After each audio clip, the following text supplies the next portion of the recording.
Taking a look at Bitcoin on the live stream. So nothing has really changed on BTC based on our last update video. We are underneath resistance right now, macro resistance, which is at 67,000 to 72,000.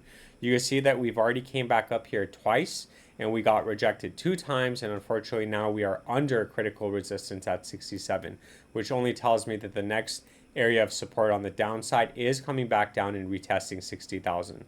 Maybe we don't come all the way back down and we form some sort of uptrend, but at that point you would be looking at possibly forming another bear flag before getting that next capitulation down. So obviously forming that bear flag like it did before is very dangerous because it does reset the indicators and you are making a lower high in most cases invalidating a downtrend.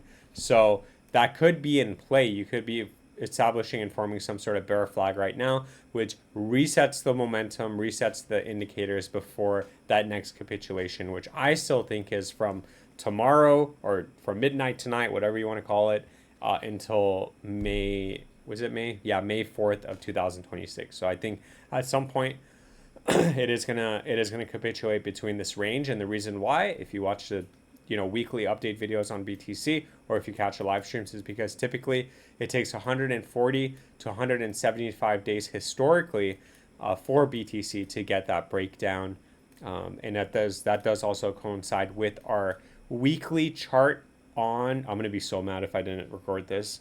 It does work with our weekly chart and our Gaussian channel. So obviously you can see that we haven't printed red just yet, but typically once we do break into this area, into this channel, it does take between 140 and 175 days to break down and start forming start printing red on the Gaussian channel on the week. Now we've already broken into it and we've actually gotten an even bigger correction down for BTC. So I think it is in the next couple of weeks we are going to start printing red, and from there we can delete these indicators for 175 to 140 days out, and then we can start analyzing, okay, well, how long do we typically stay in the red before we get that next move up and before the next cycle starts.